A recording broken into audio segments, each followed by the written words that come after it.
ကျေးတော်ရှင်ဆရာတော်ရှင်တမြတ်ကြီးဗျာယနေ့ညသာသနာတော်နှစ်2569နှစ်ကောဇာတက္ကရာ1385ခုနှစ်ဒုတိယဝါဆိုလဆန်း17ရက်2023ခုနှစ်ဇူလိုင်လ28ရက်တောက်ကြနေ့ညဓမ္မဒါနကုသိုလ်ရှင်များဖြစ်ကြသောဘွယ်လွန်သူဦးကျော်ခိုင်ဒေါ်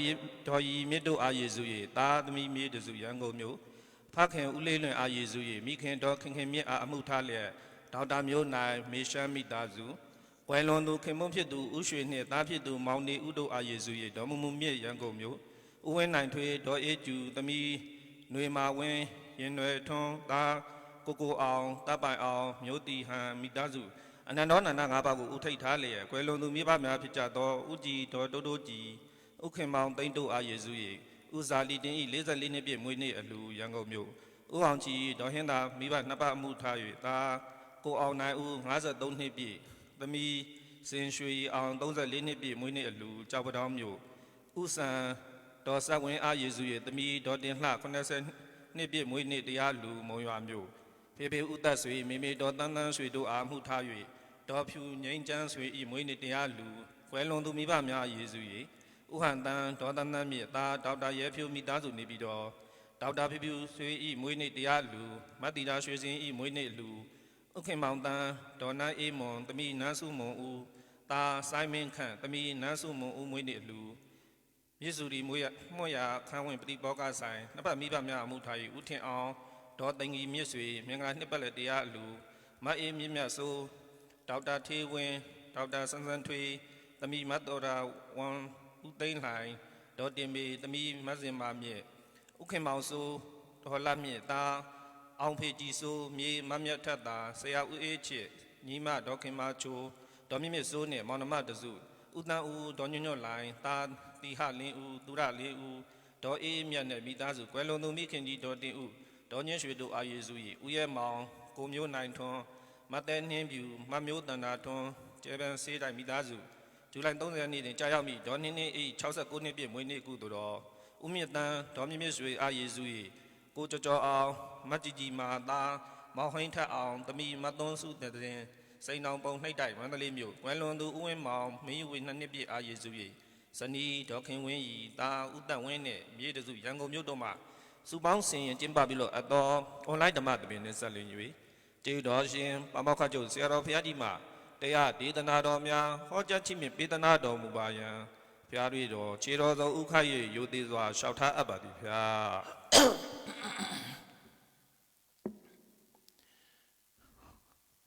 သာသနာတော်နှစ်2569နှစ်ကောဇာတက္ကရာ1385ခုနှစ်ဒုတိယဝါဆိုလဆန်း17ရက်2023ခုနှစ်2023ခုနှစ်ဇူလိုင်လ28ရက်တောက်ကြနေ့၌အွန်လိုင်းမှာဟောကြားအပ်သောဘဝနဲ့ဘဝမှာလွတ်မြောက်ခြင်းအကြောင်းတရားဒေသနာတော်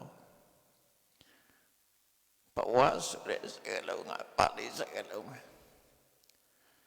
ဒါပေမဲ့လို့ဗမာတွေကလည်းအလုံးဘဝလို့ပဲသုံးကြတာပေါ့ဘဝဆိုတာ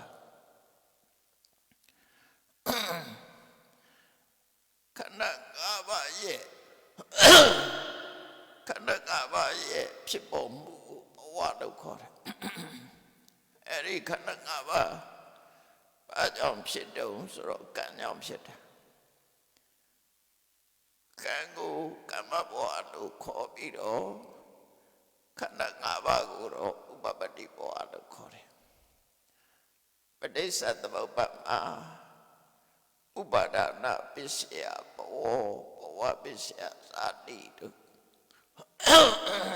ဘဝဆိုတဲ့စကားလုံးကိုသုံးပြုထားတာရှိဥပါဒနာပစ္စယဘဝဆိုတာကြတော့အဓိကတော့ကမ္မဘဝကိုပြောတာသို့တော့ဥပပတ္တိဘဝနဲ့လည်းဆိုင်တယ်ပေါ့ကမ္မဘဝဥပပတ္တိဘဝနှမျိုးလုံးနဲ့ဆိုင်တယ်ဘဝပစ္စယဇာတိရောက်တဲ့အခါကျတော့ဘဝပစ္စယဘဝအရာကတော့ကမ္မဘဝနဲ့ပဲဆိုင်တယ်အဲ့တော့ဆိုလိုတာကဘဝနဲ့ဖြစ်ဘ ဝမှာဖြစ်စေတတ်တဲ့ကုသိုလ်ကံအကုသိုလ်ကံအဲ့ဒါကိုလည်းဘဝလို့ခေါ်တယ်အဲ့ဒီကံကြောင့်ရလာတဲ့ခန္ဓာ၅ပါးကိုလည်းဘဝလို့ခေါ်တယ်ပေါ့အဲ့ဒါတွေကိုအရင်မှတ်ဖို့လိုတယ်ပေါ့လူတွေကပြောပြီးတော့နေကြတယ်ဘဝလို့ပြောပြီးတော့နေကြတယ်သူ့ဘဝကိုယ်ဘဝပြောနေကြတယ်ဟာဒီဘဝဆိုတာရည်ညွှန်းပြီးတော့ပြောနေတာတော့ကံဥပပတ္တိဘဝကိုရည်ညွှန်းပြောတာဥပပတ္တိဘဝဆိုတာဘာရတာတော့ဆိုခန္ဓာ၅ပါးရတာတတ္တဝါတွေဟာခန္ဓာ၅ပါးကိုရလာပြီးတော့ခန္ဓာ၅ပါးရဲ့ဖြစ်ပေါ်မှုကိုဘဝလို့ခေါ်တယ်ဘဝသုံးပါးသို့မဟုတ်တေဘူမကဘုံသုံးပါးဘုံသုံးပါးဆိုတဲ့ခေါ်လည်းရှိတယ်တေဘုံပါတို့မှာတေဘူမကဘုံသုံးပါးဘဝသုံးပါးဘုံသုံးပါးဆိုတာကာမဘုံရူပဘုံအရူပဘုံကာမဘုံဆိုတာတော့လူဘုံပါဝင်အပဲလေးဘုံဟာတဲ့ကာမဘုံပဲနဗီ6ထပ်လူဘုံကလည်းပဲကာမဘုံပဲအလုံးကာမ7ဘုံလို့ခေါ်တယ်နောက်စံတရားအထုတ်ပြီးတော့သမထကျင့်တဲ့စံတရားအထုတ်လို့စံရလို့စံကုသိုလ်ရဲ့ရူပဝဆရာစံရဲ့အကျိုးပေးရပုံကြတော့ရူပပြမဘုံလို့ခေါ်တယ်ရူပဘုံအဲ့ဒီဘုံမှာဖြစ်တဲ့ခန္ဓာကိုရူပဘဝဒါကအဲ့ဒီတဲ့အစစ်မြင့်ပြီးတော့အရူပစံတရားအထုတ်လို့ရလာတဲ့နာညိတသက်ဖြစ်တဲ့ဘုံကြတော့အရူပဘုံအရူပဘဝလို့ခေါ်တယ်အလုံးဘုံသုံးပါးဘဝသုံးပါး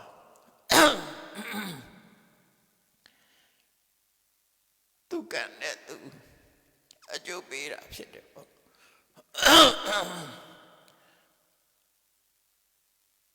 ကာမဘဝဆိုတဲ့ဘဝကတစ်ခုရူပဘဝဆိုတာကဘဝတစ်ခုအရူပဘဝဆိုတာဘဝတစ်ခုအဲ့ဒီတည်းမဲ့အတိတ်ကြဆုံးကကာမဘဝကာမဘဝဆိုတာအပဲလေးဘုံလူပြည်နဲ့တပြည်6ထပ်7ဘုံအဲ့ဒီဘုံမှာဖြစ်တဲ့ဘဝကာမဘဝသည်အတိတ်ကြဆုံးလို့ပြောအောင်အလဲလက်ဖြစ်တဲ့ဘဝကြတော့ရူပဘဝရူပဝဆရစံကစံတရားအထုတ်လို့စံရတော့တဲ့ပုဂ္ဂိုလ်တွေကြတော့ရူပဝဆရပြပဘုံကိုရောက်ကြတယ်အဲ့ဒီရူပဝဆရပြပဘုံက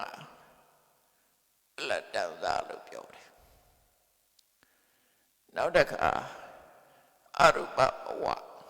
ရုပ်မရှိတော့ဘူးနတ်တတဖြစ်တဲ့အရူပဝဆရအရူပဘုံ၄မျိုးအဲ့ဒီ၄မျိုးမှာဖြစ်တဲ့ရုပ်မပါတဲ့နံခန္ဓာ၄မျိုးနဲ့ယက်တည်တဲ့ဘဝကအရူပဘဝအဲ့လိုကာမဘဝရူပဘဝအရူပဘဝဘဝသုံးပါဒီလိုဘာဖြစ်လို့ဝဲပြသွားတယ်လဲလို့ဆိုလို့ရှိရင်ကတရားကြောင့်ဝဲပြတာအဲ့ဒါနဲ့ပတ်သက်ပြီးတော့အင်္ဂုတ္တရနိကေမှာရှင်နန္ဒပေးလို့မြတ်စွာဘုရားဖြေထားတာရှိတယ်ရှင်နန္ဒကအရှင်ဘုရားဘဝနဲ့ပြောကြပါတယ်ဘာကြောင့်အဲ့ဒီဘဝဆိုတာရှိနေရတာလဲဒီမိကိုမေးတာဘဝဖြစ်ခြင်းရဲ့အကြောင်းကိုမေးတာနော်ဘဝဆိုတာဘာဖြစ်လို့ရှိနေရတယ်လဲအလုံးကိုချုပ်မေးတာတန်တရားရဲ့ဘဝဆိုတာခန္ဓာ၅ပါးဖြစ်ပေါ်မှုဆိုတဲ့ဘဝကြီးကဘာကြောင့်ရှိနေရတာလဲဆိုတော့မြတ်စွာဘုရားက ံကြောင့်ရှိနေရတာလို့ဖြေတာပဲအဲ့တော့ကာမဘဝကြတော့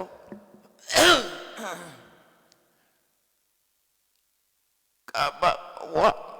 အကျိုးပေးတဲ့ကာမဝဆရာကံ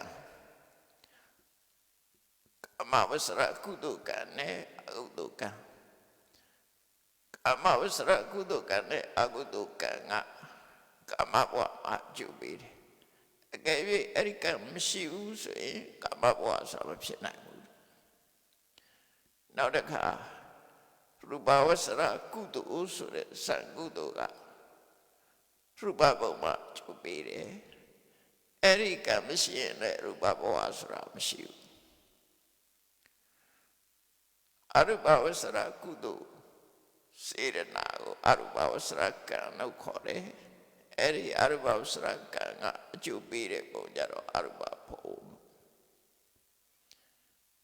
အဲ့တော့အဓိကကတော့ကံရှိနေလို့ကံရဲ့အကျိုးပေးရဘဝဆိုတာရှိရတယ်အကျဉ်းချုပ်ပြောပါစေကမ္မဘဝရှိလို့ဥပပတ္တိဘဝရှိတယ်နော်ကံကြောင့်ဖြစ်တယ်လို့ပြောတာအဲ့တော့ဘဝတစ်ခုရရှိဖို့ကံကအဗ္ဗဒမအရေးပါတယ်သို့တော့ကံနဲ့လားလို့ဆိုတော့မဟုတ်ဘူးကံကိုရှေ့ဆောင်ရှေ့ရွယ်ပြုနေတာကကိလေသာပဲဖြစ်တယ်အဲ့ဒီကိလေသာကြောင့်ကံတွေလုံနေကြတာသို့တော့ကံကိုအဓိကထားပြီးတော့ပြောလိုက်တယ်ကံကနေခွဲခြားပေးတာဖြစ်တယ်ပေါ့ကိလေသာကြောင့်ကံတွေကိုပြုလုပ်တယ်ပြုလုပ်တဲ့ကံအလျော်စွာတတ္တဝါတွေဟာဘဝကွဲပြားခြားနာစွာဖြစ်ကြတယ်လို့ဖြစ်ပုံဖြစ်နည်းကိုမြတ်စွာဘုရားကဟောထားတာရှိတယ်အဲ့ဒီဘဝတုတ်တံမှာကမ္မံခိတံဝိညာဏံပိစံတတတတိဟောဆိုပြီးတော့ကမ္မံခိတံလို့ပြောတာကံဟာမြေနဲ့အလားတရတူတယ်ဘာဖြစ်လို့ဆိုကျွတ်တင်ပြီးတော့လှုပ်ထားတာမြေကြီးဆိုတာလည်းကျွတ်တင်ရှိနေတဲ့အရာဖြစ်တယ်တစုံတစ်ခုစိုက်ပျိုးမယ်ဆိုရင်ကျွတ်တင်ရှိနေတဲ့မြေကြီးပေါ်မှာစိုက်ပျိုးကြတာဘဝဆိုတာလည်းပဲကျွတ်တင်ရှိနေတဲ့ပြုလုပ်ခဲ့တဲ့ကံတရားဥပမာမယ်ကာမဘုံကိုအကျိုးပေးမဲ့ကံမျိုးလှုပ်ထားလို့ရှိရင်အဲ့ဒီကံဟာမြေလွှာပဲဖြစ်တယ်အဲ့ဒီကံကိုအကြောင်းပြုပြီးတော့အဲ့ဒီပေါ်မှာမျိုးစေ့ဆိုတာကြာရမှာဖြစ်တယ်နော်ကံကိုမြေလွှာမြေကြီးလို့ဒီလိုသတ်မှတ်တယ်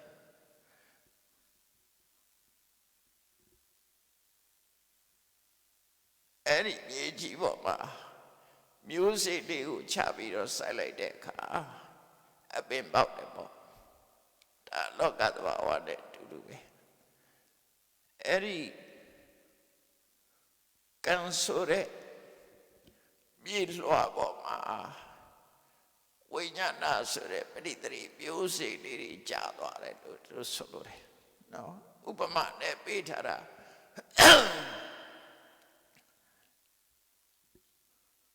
ကံဒီမြေလွှာပဋိသန္ဓေစိတ်ဒီမျိုးစေ့ဝိညာဏဒီမျိုးစေ့အဲ့ဒီပဋိသန္ဓေစိတ်ဝိညာဏကနေပြီးတော့ဝိညာဏပစ္စယနာမရူပံလို့ဆိုတဲ့အတိုင်းနာနေရုပ်တည်ညွတ်တက်ပြီးတော့ဖြစ်လာတာဖြစ်တယ်ဝိညာဉ်ကမျိုးစေ့ကမ္မံခိတံဝိညာဏံပိစံတဏတနိဟောသစ်ပင်တွေစိုက်တဲ့အခါမှာဘယ်နှမျိုးရှိရလဲဆိုတာကိုကြည့်ကြည့်မြေရှိရမယ်မျိုးစေ့ရှိရမယ်ရေရှိရမယ်သုံးမျိုးနော်မြေရှိတယ်ရေရှိတယ်မျိုးစေ့ရှိတယ်ဘဝတစ်ခုဖြစ်လာဖို့ရလည်းပဲမြေရှိရမယ်ရေရှိရမယ်မျိုးစေ့ရှိရမယ်ဒီနေရာမှာဘဝတစ်ခုဖြစ်ဖို့ကြတော့ကံဒီမြေလွှာဖြစ်တယ်က ကံဒီကျွတ်တင်လှုပ်ထားတာဖြစ်လို့သူကပြေးကြီးနဲ့အလားတရံတူတယ်ကျွတ်တင်ရှိနေတယ်အဲ့ဒီတည်းမှာမျိုးစေ့ဆိုတာကြတော့ကံရဲ့အကျိုးပေးတဲ့ဝိညာဉ်ဟာမျိုးစေ့ပဲဖြစ်တယ်အဲ့ဒီပြေးကြီးနဲ့မျိုးစေ့နှစ်ခုတည်းမရသေးဘူးရှေးဆိုတာရှိရသေးတယ်ရေရှိမှပြေနဲ့ရေနှစ်ခုကိုပေါင်းမှမျိုးစေ့ကအပင်ဖြစ်နိုင်တာဒါကြောင့်မို့ကံတရားကပြေလွှာပရိသေရိစိတ်တွေကမျိုးစေ့တဏှာဆိုတဲ့တွေ့တာမှုကရေနဲ့အလားတရံတူတယ်အဲ့တော့ဘဝဖြစ်လာပုံနဲ့ပတ်သက်ပြီးတော့မြတ်စွာဘုရားဒီသုတ္တမှာအဲ့လိုရှင်းထားတယ်နော်ဒါလေးကိုသဘောကျဖို့လို့သဘောပေါက်ဖို့လို့ကံကပြေလွှာဝိညာဉ်ဆိုတဲ့ပရိသေရိစိတ်ကမျိုးစေ့တွေ့တာမှုဆိုတဲ့တဏှာကရှိနဲ့လာတဲ့တူတယ်အဲ့ဒီရိုးရိုးသဘာဝကိုကြည့်ပဲဆိုလို့ရှိရင်မျိုးစေ့လေးတစ်ခုကိုမြေနဲ့ရေနဲ့ရေပေါ်ချဆိုင်လိုက်ပြီးတော့ရေလောင်းပြီးမှအဲ့ဒီမျိုးစေ့လေးအပဲပေါက်တယ်အဲ့ဒါလိုပဲဘဝတစ်ခုဖြစ်လာတာဟာအကြောင်းသုံးခုပေါင်းစုံထားတယ်လို့ဒီလိုတရုပ်ဖော်ပြီးတော့ဟောတာရဆိုဗျာအဲ့ဒီမဲ့ဘဝတစ်ခုမှာဖြစ်တဲ့ဆိုတဲ့နေရာမှာတရားရီဟာအဝိဇ္ဇာနိဝရဏတယ်အဝိဇ္ဇာကမျက်စိကိုပိတ်ပေးထားတယ်အမှန်မသိအောင်အဝိဇ္ဇာကမျက်လုံးကိုပိတ်ထားတယ်တဏှာတန်ရောစနာနာတဏှာဆိုတဲ့ကြိုးနဲ့ချီတုပ်ထားတယ်ဆိုလိုတဲ့အဓိပ္ပာယ်ကတော့လူတယောက်ကိုဒုက္ခအတွင်းတွန်းပို့ဖို့ရအတွက်မျက်နှာကိုအဝတ်နဲ့အုပ်ပြီးတော့စီးထားတယ်မမြင်အောင်ရုံးထွက်မသွားနိုင်အောင်ကြိုးနဲ့တုပ်ထားတယ်မျက်နှာကိုအဝတ်စီးလူကိုကြိုးတုပ်ပြီးတော့ခေါ်သွားပြီးတဲ့အခါမှာ6ကဘာတဲ့တွန်းချတယ်လို့ပဲတရားတွေဟာထုထုဘဝမှာဖြစ်ရတယ်ဆိုတာအဲ့ဒီပုံစံပဲလို့ဒါမြတ်စွာဘုရားသေယုတ်ဖို့ထားတာကိုပြောပြတာနော်အဝိဇ္ဇာနိဝရဏနာတဏှာတန်ရောစနာနာအဝိဇ္ဇာကနေပိတ်ဆို့ထားပြီးတဏှာကျိုးကနေချီနှောင်ထားပြီးတော့ဘဝဆိုတဲ့ပေါ်မှာရောက်ရှိတော့တော့ပို့တာအဲ့ဒါနဲ့ဘဝကလွတ်မြောက်တယ်ဆိုတာအမှန်တမ်းခဲနေလွတ်မြောက်ဖို့ရအမှန်တမ်းခဲနေအဲ့ဒီဘဝတစ်ခုဖြစ်ပေါ်လာပုံနဲ့ပတ်သက်ပြီးတော့တန်ယုတ်တနိကေမှာပိစသုတ်တံဆိုတာရှိတယ်အဲ့ဒီပိစသုတ်တံမှာမြတ်စွာဘုရားလူခေါ်ထားတော့ဆိုပင်စီမာနိဘိက္ခွေပိစသာတာတိဒါဘုဒ္ဓအနေနဲ့ကြည့်တာသမအပြင်လူတွေမသိကြအောင်မျိုးစေ့က5မျိုးရှိတယ်တဲ့မြတ်စွာဘုရားနော်အပင်ဖြစ်ပွားဖို့အတွက်မျိုးစေ့ဆိုတာ5မျိုးရှိတယ်ပေါ့အဲ့ဒီ5မျိုးကဘာလို့ဆိုရင်မူလပိစတာတခုမူလပိစဆိုတာအမြစ်ကလည်းမျိုးစေ့ပဲတချို့ပင်ကအမြစ်ကိုဆက်ရတာလေနော်အမြစ်ကိုတူးဆိုင်တာအဲ့ဒါအမြစ်ကမျိုးစေ့နောက်တစ်ခါခန္ဓာပိစအကိုင်းကိုစိုက်တာရှိတယ်အဲ့ဒါကြတော့ပင်စီသည်မျိုးစေ့အခပိစတချို့ပင်ကအညွန့်အဖျားလေးကိုစိုက်လိုက်ရင်ရှင်းတယ်အဲ့ဒါကြတော့အခပိစတချို့အပင်ကအစစ်ကိုအစစ်ပါအောင်ဖြတ်ပြီးတော့ဥပမာကြံတို့ဝါတို့အစစ်နဲ့စိုက်အစစ်ပါအောင်ဖြတ်ပြီးတော့စိုက်တဲ့အခါမှာအဲ့ဒီအစစ်ကနေပြီးတော့ပင်ထွက်တာအဲ့ဒါကြတော့ဖလူပိစာလို့ခေါ်တယ်နောက်တစ်ခုကတော့လူတွေခေါ်နေတဲ့အတိုင်းပိစာနော်တကယ်အစစ်ဟာ မျိုးစေ့တစ်ခုပဲအဲ့တော့များသောအားဖြင့်မျိုးစေ့ဆိုလို့ရှိရင်အဲ့တစ်ခုပဲအတိများကြတယ်ပေါ့အဲ့ဒါကိုပိစမျိုးစေ့အဲ့တော့မျိုးစေ့အပင်ဖြစ်ဖို့ရာအတွက်မျိုးစေ့5မျိုးရှိတယ်လို့ဒီလိုပြောတာနော်မျိုးစေ့5မျိုးမူလပိစအမြင့်မျိုးစေ့ခန္ဓာပိစအကိုင်းအခက်မျိုးစေ့အက္ခပိစအညွန့်မျိုးစေ့ဖလူပိစအစစ်မျိုးစေ့နဲ့ဖိစပိစမျိုးစေ့လို့ခေါ်တဲ့မျိုးစေ့နော်တရစေ့တို့ဓမ္မစေ့တို့အဲ့ဒါမျိုးစေ့အဲ့လိုသပင်တပင်ဖြစ်ဖို့မျိုးစေ့5မျိုးရှိတယ်ပေါ့ခဏခေတ်ကြတော့ကိုင်ကူတွေရောဘာတွေရောဆိုပို့ပြီးတော့မျိုးစေ့တွေပေါ်နေတယ်နော်အမျိုးမျိုးရှောက်ဆက်ပြီးတော့စိုက်နေကြတာသို့တော့ဒီ5ခုတွေကတစ်ခုခုပါပဲဒီထက်တော့လွတ်ထွက်သွားတာမရှိဘူးနော်တ िश ငပြောတို့ဘာတို့တော့လောက်ခုခေတ်မှာတော့အဲ့တော့မျိုးစေ့ဆိုတာကိုဒီသပင်ကနေထုတ်ယူပြီးတော့အပင်ဖြစ်အောင်စိုက်ကြတယ်မြတ်စွာဘုရားဟောတာကမျိုးစေ့5မျိုးတဲ့အဲ့ဒီမျိုးစေ့5မျိုးဟာမပြတ်မစီးအောင်မြင်မြင်ရှိနေတယ်မျိုးစေ့ကောင်းတယ်လို့ပြောတာတခုတည်းပြောမယ်ဆိုရင်တရက်စီလေးတစ်စီရထားတယ်တရက်စီလေးကြည့်အပင်ကမပေါက်ဘူးဘာရှိရမှာတော့ဆိုရင်မြေကြီးရှိရမယ်ရှိရမယ်မြေကြီးနဲ့ရေနဲ့ပေါင်းမှအသေးအစိတ်ကအပင်ပေါက်နိုင်တယ်သူကြီးထားလို့အပင်မပေါက်ဘူးအဲ့တော့ဒီမျိုးစေ့အလုံးဟာလည်းပဲမပြတ်မစီးသိမ့်ထားပြီးတော့မြေနဲ့ရေနဲ့ပေါက်ဆက်လိုက်တဲ့အခါမှာအပင်ဖြစ်တယ်ဒါကဥပမာအနေနဲ့ပြောတာလူဘဝဖြစ်တာလဲအဲ့ဒီတိုင်ပဲနော်ဘဝမှာဖြစ်ကြတယ်ဆိုတာအဲ့တိုင်ပဲကိုယ်တိုင်နဲ့အဲ့ဒါနဲ့ဖြစ်လာတာကိုယ်တိုင်လည်းလူတိုင်းအဲ့တိုင်ဖြစ်လာတယ်အဲ့ရပြောမယ်ဆိုလို့ရှိရင်တာမန်ကြည့်မယ်ဆိုရင်လူမြင်ရတာကိုပြောရမယ်ဆိုရင်မိဘရဲ့တွေ့တာနှစ်ခုပေါင်းစပ်ပြီးတော့ကလလရေးချီစွာဖြစ်တာဒါပေမဲ့အဲ့ဒါလူမြင်တာကိုပြောတာနော်လူမြင်တာကိုပြောတာအခုခေတ်ရုပ်ဝတ္ထုပိုင်းကပြောမှဆိုရင်မိဘရဲ့သွေးသားပေါင်းစပ်မှု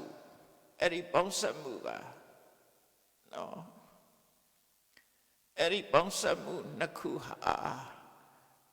မြေလွှာသဘောပဲဖြစ်တယ်နော်မြေလွှာပဲဖြစ်တယ်မျိုးစေ့မဟုတ်သေးဘူးအဲ့ဒါမိဘရဲ့သွေးသားနှစ်ခုပေါင်းစပ်တာကမြေလွှာအဲ့ဒီမဲ့ခုနကန္တရားကဖန်တီးလိုက်တဲ့ဝိညာဉ်မျိုးစေ့ပြီးတော့မှတွေ့တာမှုတဏကရှိတော့အဲ့ဒါလိုပြန်ပြီးတော့ကြည့်အောင်ဆိုလိုတာကမိဘရဲ့သွေးသားကကလလရေးချီဆိုတာဆွိုင်းမဲ့သူကမြေလွှာပဲအဲ့တဲ့မဲ့လူတွေဖန်တီးလို့မရတာပါလဲလို့ဆိုရင်အဲ့ဒီမှာပါလာတဲ့ကံကြောင့်ဖြစ်တဲ့ပရိသေရိစိတ်ရဲ့ကံကြောင့်ဖြစ်တဲ့ယုတ်တွေရဲ့နော်ပရိသေရိစိတ်နဲ့ကမ္မဇယုတ်ကံကြောင့်ဖြစ်တဲ့ယုတ်တွေရဲ့ပရိသေရိစိတ်ရဲ့တော့ဆိုလိုတာကကာယတတကကလရှုပ်ပေါင်း30ဝတ္ထုတတကကလရုပ်ပေါင်း30နဲ့အမျိုးသားအမျိုးသမီးကွဲရင်ဘာဝတတကကလရုပ်ပေါင်း30အဲ့တော့ရုပ်ပေါင်း30နော်အဲ့ဒါကအမေကလောက်တာမဟုတ်ဘူးအဖေကလောက်တာလည်းမဟုတ်ဘူးအမေအဖေနဲ့မဆိုင်ဘူးပရိသေရိတည်တယ်ဆိုတာအဲ့ဒီပရိသေရိမျိုးစေ့ပရိသေရိစိတ်လေးရဲ့ကံကြောင့်ဖြစ်တဲ့ကမ္မဇယုတ်30ရဲ့အဲ့ဒီနှစ်ခုကပြိုင်နှုတ်ဖြစ်လာတာနော်ပြိုင်နှုတ်ဖြစ်လာတာအဲ့တဲ့မဲ့ဝိညာဉ်လေးကိုအဓိကထားပြီးတော့ပြောတာပရိသေရိစိတ်ဝိညာဉ်လေးကိုအဓိကပြောတာ ပဋိစ္စသမုပ္ပါကြတော့သင်္ခါရပစ္စယဝိညာဏသင်္ခါရဆိုတာအတိတ်ဘဝကကံတရားအတိတ်ဘဝကကံတရားကြောင့်ဝိညာဏဆိုတဲ့ပရိသေမျိုးစိတ်လေးဖြစ်လာတယ်နော်အဲ့ဒီမျိုးစိတ်လေးအကြတယ်အဲ့ဒီမျိုးစိတ်လေးကဘယ်မှာဖြစ်တာတော့ဆိုရင်ပြောမယ်ဆိုလို့ရှိရင်မိဘနှစ်ပါးပေါင်းစုံထားတဲ့တွေ့တာမှသွားဖြစ်တယ်အဲ့ဒီမိဘတို့ရဲ့တွေ့တာသည်ဆွိုင်းပဲမြေကြီးပဲဒါလောကအမြင်နဲ့ပြောတာနော်မြေကြီးအဲ့ဒီမြေကြီးပေါ်မှာခုနကဝိညာဉ်ဆိုတဲ့ပရိသေမျိုးစိတ်ကြတယ်အဲ့ဒီပရိသေမျိုးစိတ်လေးကမှဝိညာဏပစ္စယနာမရူပံဆိုနာနေယုတ်တွေပါလာတာနာနေယုတ်တွေဟာအညွန့်ထက်လာတာနဲ့တူတူပဲအဲ့ဒါပရိစ္ဆေသမုပ္ပါနဲ့ကြည့်မယ်ဆိုရင်အတိုင်းပဲနော်အဝိဇ္ဇာပစ္စယသင်္ခါရသင်္ခါရပစ္စယဝိညာဏဝိညာဏပစ္စယနာမရူပံအဲ့ဒီပရိစ္ဆေသမုပ္ပါကလူဟာဘလို့ဖြစ်လာတယ်လဲကိုယ်ဆန်းစစ်ကြည့်ငါတို့ဒီဘဝဘလို့ရောက်လာတာလဲဆိုရင်အဲ့ဒါနဲ့ပဲပြောမှာဖြစ်တယ်နော်လှုပ်တဲ့နာနဲ့မလှုပ်တဲ့နာမသိတာအဝိဇ္ဇာအဲ့ဒီမသိလို့လုံးမိလို့ရလှုပ်တာကသင်္ခါရကုသကံအကုသကံနှစ်ခုမသိတာကအဝိဇ္ဇာလုံးမိလို့ရလှုပ်တဲ့ကံတရားတွေကသင်္ခါရအဲ့ဒီကိလေသာနဲ့ကံနှစ်ခုပေါင်းစပ်ပြီးတော့ထုတ်လုပ်လိုက်တဲ့အခါကျတော့ဒါကလူမသိတဲ့ဟာပေါ့နော်ဝိညာဏဆိုတဲ့မျိုးစေ့တွေဖြစ်လာတယ်အဲ့ဒီဝိညာဏကမှပရိသေလေးကမှဆင်ကဲပြီးတော့ဖြစ်လာတာဝိညာဏပစ္စယနာမရူပံထတုဘဝကိုတည်ဖို့တာဒါပရိစ္ဆေသမုပ္ပါဆိုဘဝလို့ဖြစ်လာတယ်လဲဆိုတာပြောတာဒါပရိစ္ဆေသမုပ္ပါရှုတော့ကပြောတာနော်အခုမြတ်စွာဘုရားခုနကဘဝတုတ်တန်ကြတော့ဘယ်လိုပြောတော့ကမ္မံခိတံဝိညာဏံဘိဇံတနာတနိဟောကံတိမြေလွှာဝိညာဏတိမျိုးစေ့တဏှာတိရေအစေတလို့အဲ့ဒါလို့ပြောတယ်အဲ့ဒါသုံးခုပေါင်းလိုက်တဲ့အခါမှာဘဝဆိုတဲ့အပင်ဟာဖြစ်ပွားလာခဲ့တယ်ရိုးရိုးတစ်ပင်ကိုကြည့်လိုက်မယ်ဆိုလို့ရှိရင်မြေနဲ့ရေနဲ့ပေါင်းစပ်တဲ့နေရာမှာမျိုးစိတ်လေးချပေးလိုက်တယ်မျိုးစိတ်လေးကိုမြေနဲ့ရေနဲ့အနေကူညီပေးလိုက်တယ်ပြီးတော့မှအပင်ထွက်လာတယ်အဲ့တိုင်းပဲတူတူပဲနော်အကြောင်းတစ်ခုကပေါင်းစပ်ပြီးတော့မှဒီအကျိုးတစ်ခုရလာတယ်ဆိုတာဒါဘဝဆိုအတိုင်းပဲလူမွေးတာလားတဲ့အတိုင်းပဲမွေးဖို့မွေးနီးရှောနီလို့ခေါ်တယ်မွေးဖို့မွေးနီးက၄မျိုးရှိတယ်လူတွေကြတော့အလုံးသိတဲ့အတိုင်းလူတွေကဘယ်လိုမွေးလဲဆိုရင်မိခင်ရဲ့ဝမ်းထဲမှာတရေတည်ပြီးတော့မွေးတာဒါအများစုကိုပြောပြတာနော်အဲ့ဒါကိုစလဖူးစာလို့ခေါ်တယ်သားအိမ်ထဲမှာဖြစ်တာမိခင်ရဲ့သားအိမ်ထဲမှာဖြစ်ပြီးတော့လူဖြစ်တာအဲ့ဒါစလဖူးစာကလလရေးကြီးကစားပြီးတော့တဖြည်းဖြည်းကြီးထွားလာတော့သူတို့စေပညာမှာလည်းပဲနော်ဒီတိုင်းပဲဆိုတာပဲရသော်ပြကိုယ်တိုင်ဟောခဲ့တာလည်းဒီတိုင်းပဲembryology ဆိုကြမှာလည်းအဲ့တိုင်းပဲတဖြည်းဖြည်းချင်းလူသားဟာတိုးတက်ဖြစ်ပေါ်လာတာတရေသားဒါကစလာပူဇာအန္တဇာဆိုတာကြတော့ကြက်တွေငှက်တွေကိုကြည့်ကြက်တွေငှက်တွေကအဥကနေဖြစ်ကြတာအကောင်ပေါက်တော့သို့တော့အဲ့ဒီဥကပဲမှရှိတာတော့ဆိုခုနလိုပဲမိခင်ရဲ့ဝမ်းထဲမှာပဲရှိတာနော်ကျင့်ကင်မိခင်ရဲ့ဝမ်းထဲမှာအဥအနေနဲ့ဖြစ်လာတယ်ဖြစ်လာပြီးတော့အဲ့ဒီအဥကိုပထမမွေးလိုက်တယ်အဲ့ဒီအဥထဲမှာပါလဲတဲ့တရေသားကတဖြည်းဖြည်းရင့်တန်လာတယ်အဲ့တော့စဉ်းစားကြည့်ပေါ့ကျက်ဥငှက်ဥဟာတတ်လွတ်ပါမလားနော်ကျက်ဥငှက်ဥဆိုတာအဲ့ဒီမဲ့ကျက်ရဲ့တရေငှက်ရဲ့တရေလေးတွေပါတယ် ပါလို့ဒီဥကကြီးလာတာတစ်ဖြည်းဖြည်းနော်အဲ့ဒီမှာသူကံကြောင့်မို့လို့အဲ့ဒါလဲခုနကကျက်အမိအဖရဲ့ဆွိုင်းထဲမှာခုနကမျိုးစေ့တစ်ခုကြားထားတယ်အဲ့ရနေပြီးတော့ပထမဥအနေနဲ့မွေးလိုက်တယ်နောက်တစ်ခါဥကမှတစ်ခါပေါက်ပြီးတော့ဒုတိယအကြိမ်ထပ်မွေးတယ်အဲ့ဒါနှစ်ခါမွေးလို့ငှက်တို့ဘာလို့ထွီးစာလို့ခေါ်တယ်နှစ်ကြိမ်ပေါက်တာပြောဥအနေနဲ့တစ်ကြိမ်ပေါက်တယ်ဥကနေကွဲပြီးတော့တစ်ခါတစ်ကြိမ်ပေါက်ရတယ်နှစ်ကြိမ်ပေါက်တယ်ထွီးစာနှစ်ခါပေါက်တယ်လို့ပြောတယ်အဲ့ဒါကိုအန္တဇလို့ခေါ်တယ်နော်ဥတွေကနေပြီးတော့မွေးဖွားရတာနောက်တစ်ခုကအန္တေတဇဆိုတာပို့လောက်လန်နေလို့တချို့ပို့လောက်လန်ကြတော့ချင်းကနေပြီးတော့ဥချတယ်လို့လည်းပြောတယ်အဲ့ဒါလို့ဥချတာမရှိပဲနဲ့အညိကိုဆွဲပြီးတော့အကောင်ဖြစ်တာမျိုးဆိုလို့လည်းဒါကြတော့နော်ဥကပေါက်တာမဟုတ်ဘူးဥကပေါက်တာလည်းရှိကောင်းရှိမယ်အဲ့တော့အစိုးဓာတ်တွေရှိလာလို့ရှိရင်အဲ့ဒီမှာအကောင်ဖြစ်လာတယ်မျိုးစေ့ကြလာတယ်အဲ့ဒီမျိုးစေ့ကနေပေါက်တာကြတော့တန်သေးတစနောက်တစ်ခါဩပပတိကဆိုတာဘွားကနေတော့ရှောင်မွေးဖွာလာတာနတ်တီတို့တစေတရေတွေတို့ငရေပုံငါတို့အဲ့ဒါတွေကတတိနဲ့တီးပြီးတော့မွေးတာမဟုတ်ဘူးသေလိုက်ရင်ချက်ချင်းပဲဖြစ်သွားတာသူကဘွားကနေဖြစ်သွားတယ်အဲ့ဒါကိုဩပပတိကအဲ့တော့မွေးပုံမွေးနည်းက၄မျိုးရှိတယ်လို့ပြောတာ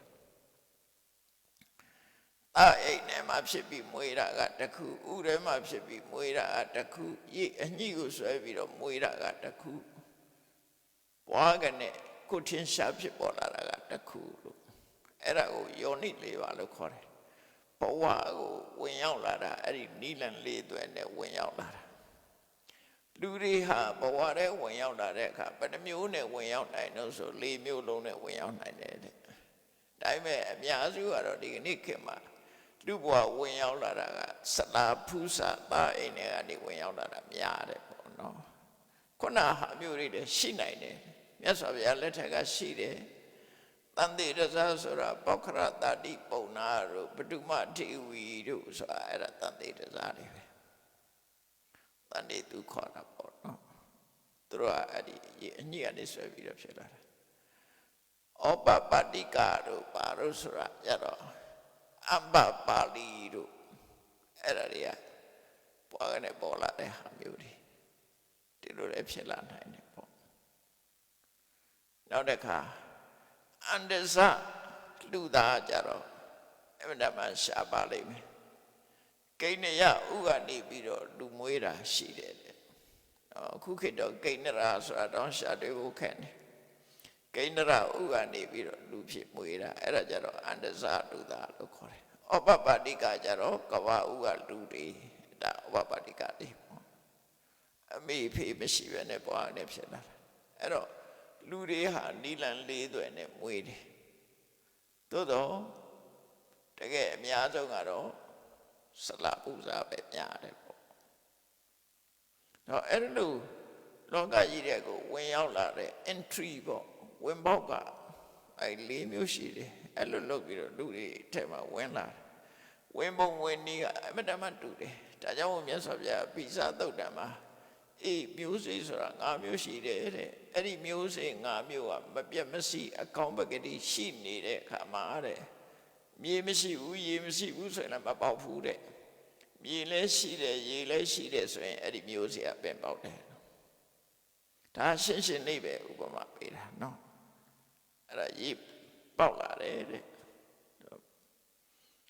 အဲ့တော့ရေလည်းရှိရေလည်းရှိပေါက်လာတယ်ဆိုတော့ဘသူကပေါက်တာတော့ဆိုလို့ရှိရင်ပရိသေရိစိတ်လေးကကံကြောင့်ဖြစ်လာတဲ့ဝိညာဉ်လေးကနေပြီးတော့သူကအဲ့ဒီဝိညာဉ်ရဲ့အကြောင်းတရားဝိညာဏဆိုတဲ့အသိစိတ်တွေကသူတစ်ခုတည်းဖြစ်တာမဟုတ်ဘူးသူနဲ့ပြီးတော့တွဲဖက်ပြီးတော့ဖြစ်တာလည်းရှိတယ်အဲ့တွဲဆိုပါစို့ခန္ဓာ၅ပါးထဲမှာရူပခန္ဓာဝေဒနာခန္ဓာသင်္ညာခန္ဓာသင်္ခါရခန္ဓာဝိညာဉ်ခန္ဓာတို့၅ခုရှိတယ်အဲ့ဒီမဲ့ဝိညာဏဟာ ရုပ်ဝေဒနာတင်ညာသင်္ခါရဆိုတဲ့ခန္ဓာ၄ပါးကိုအမိပြုပြီးတော့အဲ့ဒါတွေကိုအာယုပြုပြီးတော့သူကဖြစ်ရတာသူနဲ့တွဲပြီးတော့ဖြစ်တာဒါကြောင့်မို့အဲ့ဒီရုပ်ဝေဒနာတင်ညာသင်္ခါရ၄ခုကမြေကြီးနဲ့အလားတရံတူတယ်ပေါ့ဒီသုတ်တံမှာအဲ့လိုပြီးမြေကြီးနဲ့အလားတရံတူတယ်တဲ့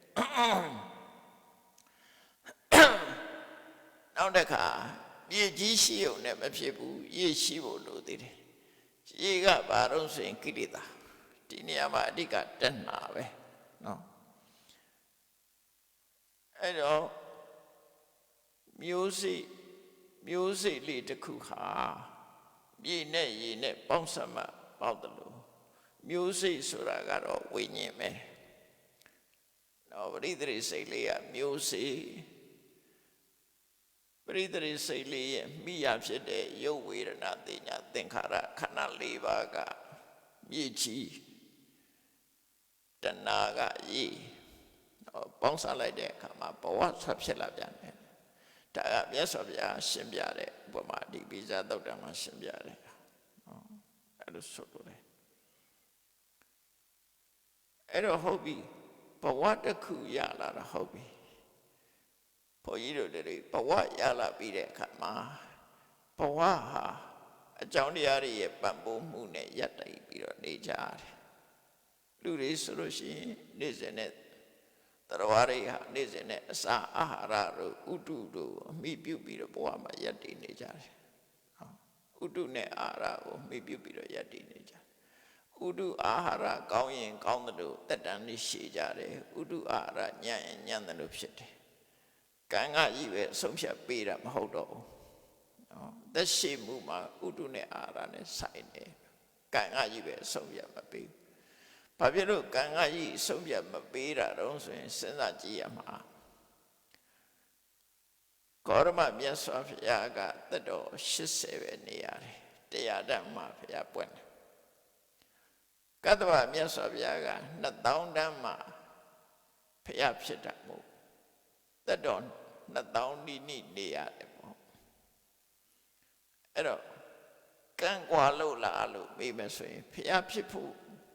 ပါရမီ7ပါးအထောက်အတူတူပဲဘုရားဆိုတာပါရမီ7ပါး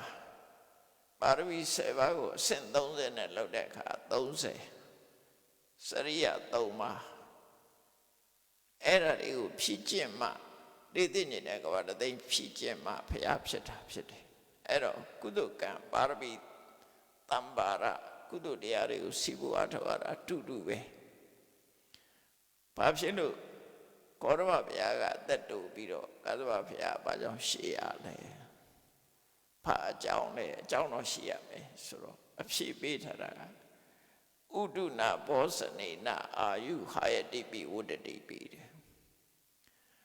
ကောရမဘုရားရဲ့မြတ်စွာဘုရားရဲ့လက်ထက်မှာရှိတဲ့ဥဒုအာဟာရနဲ့ကသဗ္ဗဘုရားလက်ထက်မှာရှိတဲ့ဥဒုအာဟာရကွာတယ်နော်ဥဒုဘောမိပြီးတော့အာဟာရဆိုတဲ့တိဏ္ဍာကဖြစ်တာလေခဏိခေတ်မှာဆိုလို့ရှိရင်ခဏိခေတ်မှာဆိုရင်ယတိဥဒုကမကောင်းတော့မြေဓာတ်ရေဓာတ်တွေကဆုတ်လာတဲ့အခါကျတော့အာဟာရဓာတ်တွေကလည်းရော့တယ်ဥဒုပြည့်ရင်အာဟာရရဲ့စွမ်းရည်တတိယလည်းကြာဆင်းသွားတယ်ကတ္တဗဘုရားလက်ထက်ကဥဒုကလည်းကောင်းတယ်ကောင်းသည့်အတွက်ကြောင့်အဲ့ဒီဥဒုပေါ်မှီပြီးတော့ဖြစ်ရတဲ့တိဏ္ဍနေရလည်းပဲကောင်းတယ်လို့ဆိုတာအရတ္တပြေဝတယ်ပေါ့အဲ့ဒီနှစ်ခုကွဲပြားသည့်အတွက်ကြောင့်ဥဒုနဲ့အာဟာရကနေဆုံးဖြတ်ပေးပြီးတော့ဘုရားနတ်စုဟာတတန်းရှိတာနဲ့တတန်းတိုးတာကွာသွားတယ်အဲ့ဒါတော့ပဲလူတွေဟာလည်းပဲအသက်ရှိတယ်အသက်တိုးတယ်ဆိုတာကံကြီးအဓိကမဟုတ်ဘူးဒါကြောင့်မို့တချို့ယတ္တိသားတွေကယာတိဥရုကောင်းတဲ့အယက်တွေမှာယာတိဥရုကောင်းတဲ့အယက်မှာလူဖြစ်တယ်ဆိုတဲ့ပုဂ္ဂိုလ်တွေကပို့ပြီးတော့သက်ရှိတဲ့လူများတယ်ပေါ့နော်သက်ရှိတဲ့လူများတယ် ဒီဥဒုဆိုရတဲ့အရာမှာလူဖြစ်ရတဲ့ပုဂ္ဂိုလ်တွေကဥဒုကျမ်းတယ်အစာအာဟာရကျမ်းတဲ့အတွက်ကြောင့်တက်တန်တိုးကြတယ်လို့သူဆိုတယ်အဲ့ဒါအဓိကအကြောင်းပဲအဲ့တော့ဘဝတစ်ခုရလာလို့ရှိရင်သက်ရှိခြင်းသက်တိုးခြင်းဆိုတာဥဒုနဲ့အာဟာရကဆုံးဖြတ်ပေးသွားတာလို့ဒါအဓိကအကြောင်းတရားကိုပြောပြတယ်အဲ့တော့ဘဝတစ်ခုရထားပြီ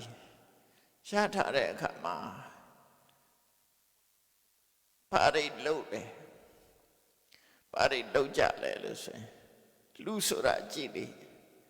ဥဘောပုံညင်းစပပင်စယမေသောကုရုတေဣဒလောကမှာဖြစ်လာတဲ့တရားဝါဟာအလုံးနှမျိုးလုပ်တယ်ဘာတွေလုပ်တော့မကောင်းတာလည်းလုပ်တယ်ကောင်းတာလည်းလုပ်တယ်နော်လူတွေရဲ့စိတ်ထဲမှာကောင်းတဲ့စိတ်ဓာတ်ရှိတယ်လို့မကောင်းတဲ့စိတ်ဓာတ်ကလည်းရှိတယ်ကောင်းတဲ့လဲမကောင်းတဲ့လဲပဲအကောင်းကြီးလည်းမရှိဘူးအဆိုးကြီးလည်းမရှိဘူးကောင်းတဲ့အခါကောင်းတယ်မကောင်းတဲ့အခါမကောင်း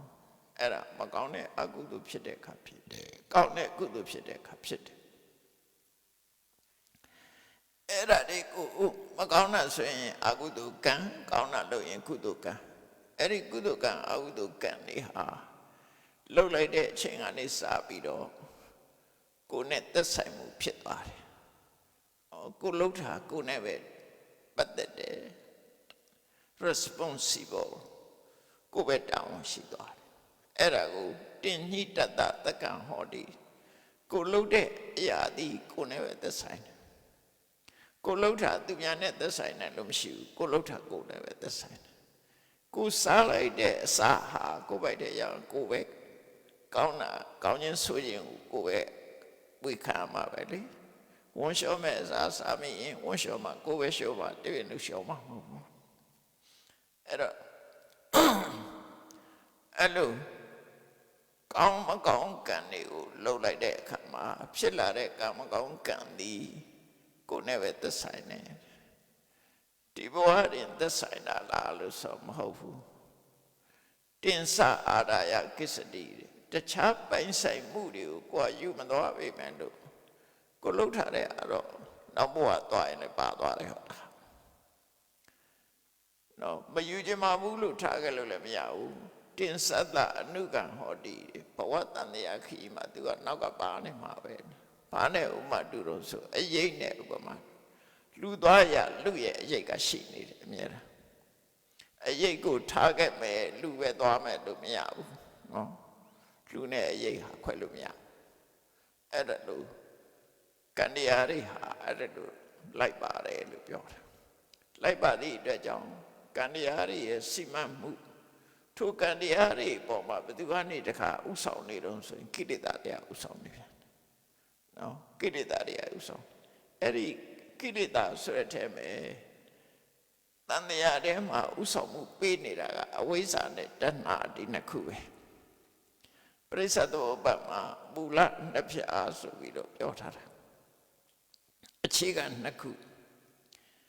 အဝိဇ္ဇာနဲ့တဏှာအဝိဇ္ဇာကအမှန်တရားကိုဖုံးကွယ်ပေးတာဒါသူ့အလုပ်နော်အမှန်တရားကိုဖုံးကွယ်ပေးခြင်းကသူ့အလုပ်တဏှာကအဝိဇ္ဇာဖုံးကွယ်ပေးထားတဲ့အာယုံပေါ်မှာတွေ့တာနှစ်သက်ဆွမ်းလဲတာဒါကတဏှာဆွဲလန်းတာကတဏှာတစ်ခုနဲ့တစ်ခုအလုပ်ချင်းမတူအဝိဇ္ဇာကဖုံးပေးတယ်တဏှာကဆွဲလန်းစေတယ်အဲ့နှစ်ခုဟာဆောင်ရကြတယ်အဲ့တော့ဖုံးပေးတာကတစ်ခုဆွဲလန်းစေတာတစ်ခုဆိုအဓိကတရားခံကဆွဲလန်းစေတာကပို့ပြီးအဓိကကြတယ်ဒါကြောင့်မို့လို့သစ္စာဟောတဲ့အခါကျတော့ဒုက္ခသမုဒယဒုက္ခထုတ်လုပ်တာကိုအဝိဇ္ဇာလို့မပြောဘူးတဏှာလို့ပြောတာနော်သူကတိုက်ရိုက်ကြတယ်လေဆိုတော့လူတယောက်ကမျက်စိပိတ်ပေးတယ်ဆွဲခေါ်သွားတာကတဏှာပဲဒါမို့ဒီအဝိဇ္ဇာနဲ့တဏှာသည်အဝိဇ္ဇာကကုညီပေးတယ်တဏှာကဆွဲလန်းတယ်ဆွဲလန်းခြင်းအပြင်ကတရားတွေပြုလုပ်ပြီးတော့ဘဝကိုချမှတ်ပြီးတော့ပေးတာအဲ့ဒါကြောင့်မို့လို့ဒုက္ခကိုဖြစ်စေတဲ့ဒုက္ခသမုဒယသစ္စာဟာတ ဏပဲအဓိကထားပြီးတော့ပြောတာနော်ဒါပြင်တခြားအကြောင်းတွေမပါဘူးလားလို့ဒီလိုပြောတာတော့မဟုတ်ဘူးတခြားအကြောင်းတွေလည်းပါတယ်တဏှာသူတစ်ခုတည်းဖြစ်အဲ့တော့အဝိဇ္ဇာနဲ့တဏှာဟာသူကတလှည့်စီကောင်းဆောင်တယ်တလှည့်စီကောင်းဆောင်ဘယ်လိုတလှည့်စီကောင်းဆောင်လို့ဆိုရင်လူတွေပြောကြတယ်လေမသိလို့လုံမိတာပါဒါတစ်ခုသိရတဲ့နဲ့မရှောင်နိုင်လို့လုံနေတာပါနှစ်ခုရှိဟုတ်တယ်မလားအရက်တောက်တဲ့လူတယောက်ဟာအရက်ကိုမကောင်းမှန်းသိတယ်မကောင်းမှန်းသိနေတာကတည်းမကောင်းမှန်းမသိလို့ကောင်းတဲ့ထင်လို့တကယ်ချင်းပေါင်းတဲ့နေတဲ့ပြောစရာကောင်းတဲ့ထင်လို့လုံမိတာအဲ့ဒါတစ်ခုမကောင်းမှန်းသိပေမဲ့လို့ဖြတ်လို့မရတာကတစ်ခုနှစ်ခုရှိတယ်အဲ့တော့မကောင်းမှန်းမသိလို့လုံမိတဲ့အခါအဝိဇ္ဇာကဥဆောင်တယ်မသိလို့ဆိုတာအဝိဇ္ဇာလူတွေပြောကြတယ်လေမသိလို့လုံမိတာပါမသိလို့လုံမိတာအဲ့ဒါမသိဘူးဆိုတာအဝိဇ္ဇာပဲသူကဥဆောင်လိုက်တာနောက်တစ်ခါသိရတဲ့နဲ့လုံနေတာသိကြီးနဲ့လုံနေတာကျတော့တဏှာကဥဆောင်တယ်အဲ့ဒါကြောင့်ဖြတ်လို့မရဘူးလေနော်ကြိုက်လို့လုံတာဖြစ်သွားရောငါကတော့မသိလို့လုံတာကြိုက်လို့လုံတာအဲ့တော့တဏှာနဲ့အဝိဇ္ဇာသည်တလှည့်စီခေါင်းဆောင်လုပ်နေကြတာတန်တရားထဲမှာလူတွေကိုဒုက္ခပေးဖို့တလှည့်စီဖြစ်နေတာအဲ့လိုနီးနဲ့ဘဝတန်တရားထဲမှာလူတွေဒုက္ခရောက်နေကြတယ်အဲ့တော့ဘဝကလွတ်မြောက်ဖို့အတွက်ဆိုပါရီလို့ရမှာလေမြတ်စွာဘုရားကဘဝကလွတ်မြောက်ဖို့အတွက်ခုနကအခုဘဝအကြောင်းတော့သိပြီဘဝကလွတ်မြောက်ဖို့အတွက်ပါလို့ရမှာတော့ဆိုရင်အဲ့ဒီဘဝပေါ်မှာတွေ့တာနေတဲ့တဏှာကိုဖယ်ဖို့ပဲအဓိကပဲနော်အဲ့ဒါကိုလို့တွေ့တာမှုတဏှာကိုမဖွဲ့နိုင်မဲနဲ့ဘဝကလွတ်မြောက်တဲ့ဆုံးမရှိဘူးအဲ့တော့တဏှာကိုဖယ်ရှားဖို့အတွက်မလုပ်ရမလဲမဂ္ဂင်၈ပါးအကျင့်တရားจิตကြကြကိုအားထုတ်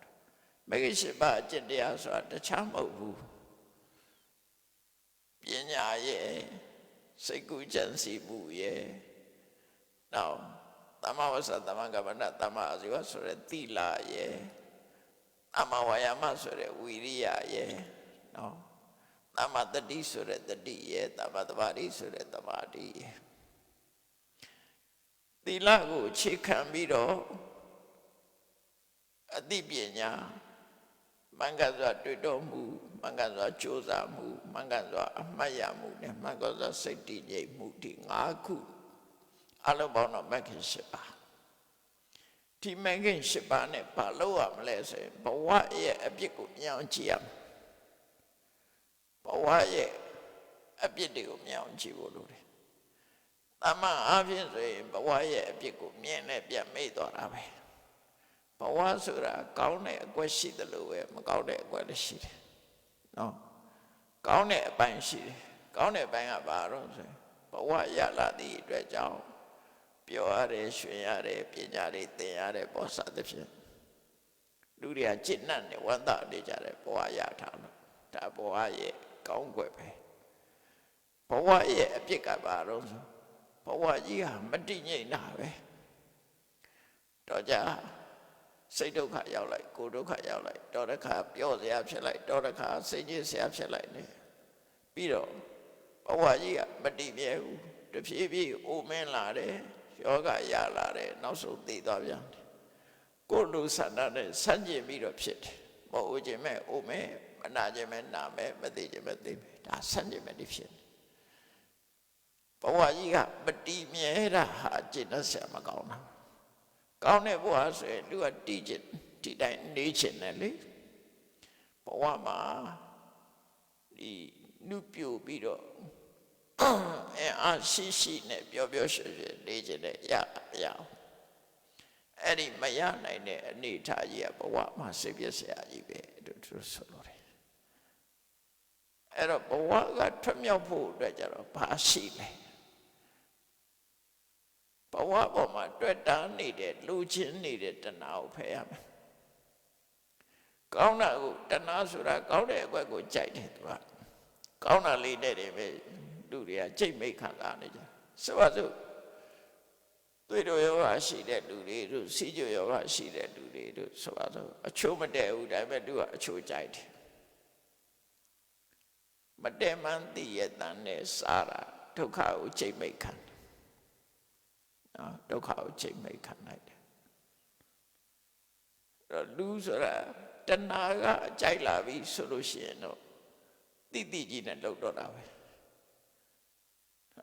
တဏှာကိုတွန်းလှန်ဖို့ရမတတ်နိုင်ကြဘူးပေါ့မစွမ်းနိုင်ကြဘူး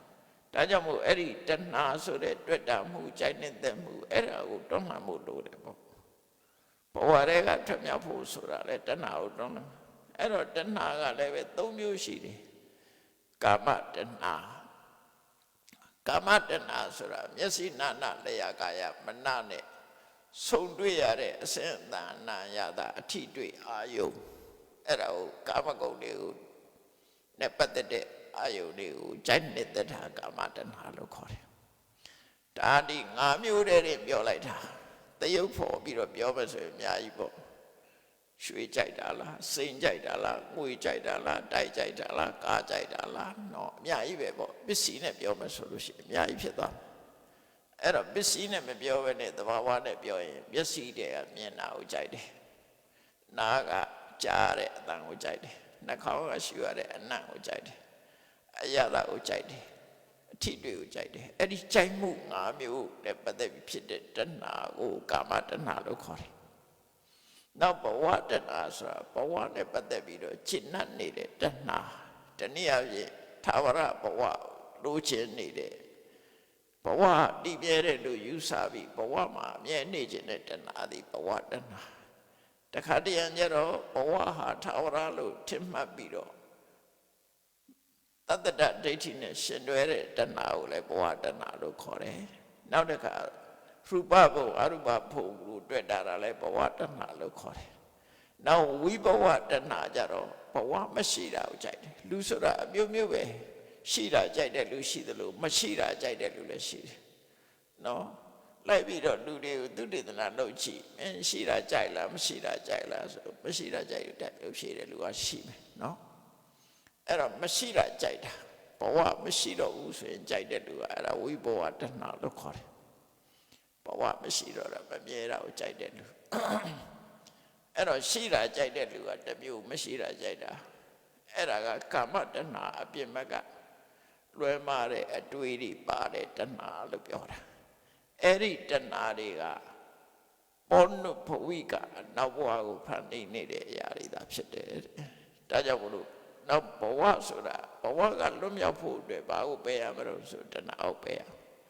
ဘာနဲ့ပယ်မှလဲလို့ဆိုရင်ခုနမဂ္ဂင်၈ပါးကိုကိုယ့်ရင်ထဲမှာဖြစ်အောင်လုပ်ရမယ်လုပ်လာပြီးတော့အဲ့ဒီမဂ္ဂင်၈ပါးအကျင့်တရားနဲ့ဘဝရဲ့အပြစ်နာစာတွေကိုကြည့်တဲ့အခါဘဝပေါ်မှာစိတ်ပြက်လာတယ်မလို့ချင်တော့မလို့ချင်မှုဆိုတာတဏှာကိုပယ်လိုက်လို့ဖြစ်တာနော်မလို့ချင်တာဖြစ်လာပြီဆိုလို့ရှိရင်ဘဝကလွတ်မြောက်ဖို့ရအတွက်အကြောင်းဖြစ်လာတယ်အဲ့တော့ချုပ်ပြောမယ်ဆိုရင်ဝိပဿနာတရားအားထုတ်ပြီးတော့ဘဝကနေညီငွေပြီးဘဝကလွတ်မြောက်အောင်ကြိုးစားအားထုတ်ခြင်းဖြစ်ဝိပဿနာအကျင့်ကနေပြီးတော့မဲ့ဖို့နိဗ္ဗာန်ကိုဆက်ရောက်ပြီးတော့ဘဝကလွတ်မြောက်နိုင်တာဖြစ်တယ်ဘဝမှာဖြစ်တာတော့ကိလေသာနဲ့ကံပဲဘဝလွတ်မြောက်ဖို့ကြတော့မဂ္ဂင်၈ပါးအကျင့်တရားကြိုးစားအားထုတ်ရမှာဖြစ်တယ်အဲ့တော့ဗုဒ္ဓရဲ့တရားတော်မှာဘဝကိုလည်းဟောတယ်ဘဝကလွတ်မြောက်ခြင်းကိုလည်းဟောတယ်တခြားဘာသာတွေပါလည်းပဲသူတို့ဤနဲ့သူတို့ရှိတယ်ဘဝကလွတ်မြောက်တယ်ဆိုတာဟိန္ဒူဘာသာမှာဘယ်လိုရှိတော့ဆိုရင်ဘဝဆိုတာကိုတကုရှင်ကြီးကဣတရနိဗ္ဗာန်တကုရှင်ကြီးကဖန်ဆင်းလိုက်တာအဲ့ဒီတကုရှင်ကြီးနဲ့ပြန်ပေါင်းမိသွားလို့ရှိရင်ဖန်ဆင်းရှင်နဲ့ပြန်ပေါင်းမိရင်ဒါဘဝကလွတ်မြောက်တယ်လို့ယူဆတယ်ဒါသူတို့အယူဆပြောတာနော်ကောင်းကင်ဘုံရောက်ပြီးဘုရားသခင်နဲ့အတူနေရရင်လည်းဘဝကလွတ်မြောက်တယ်လို့ယူဆတဲ့ဘာသာတွေရှိတယ်ဘုရားဘာသာမှာတော့အဲ့ဒါလို့မရှိဘူးနော်ဘဝကလွတ်မြောက်ဖို့အတွက်ဘဝကိုလိုချင်နေတဲ့တဏှာကိုဖယ်ရှားခြင်းသာလေဘဝလွတ်မြောက်ခြင်းဖြစ်တယ်လို့ဒါမတူညီတဲ့သဘောနော်အဲ့တော့ဘုရားဘာသာဆိုရင်မြတ်စွာဘုရားရဲ့ဆုံးမအတိုင်း ကိုရထားတဲ့ဘဝရဲ့အပြစ်နာစာတွေကိုတေချာစိတ်စစ်ပြီးတော့ဘဝပေါ်မှာညီငွေပြီးတွေ့တာမှုတွေကင်းပြတ်သွားလို့ရှိရင်တော့ဘဝကနေလွတ်မြောက်ကြမှာဖြစ်တယ်ဆိုတာရှုံးကြည့်ပြီးမြတ်ဗုဒ္ဓရဲ့ဆုံးမတိုင်းဘဝတန်တရားရှိနေတဲ့အခါမှာမကောင်းမှုအကုသိုလ်ကိုရှောင်ရင်းကောင်းတဲ့ကုသိုလ်ကိုပြုလုပ်ခြင်းအဖြစ်ဘဝရဲ့ဆင်းရဲဒုက္ခတွေအတော်အသင့်သက်သာပြီးနောက်ဆုံးကြတော့ဘဝကလွတ်မြောက်ဖို့အတွက်တို့တွေကြည်ကြဲကြုတ်ကုတ်ပွားများအထောက်ကြရမှာဖြစ်တယ်လို့ကိုယ်စီမှတ်သားပြီးကြိုးစားအထောက်နိုင်ကြပါစေကုန်သတည်း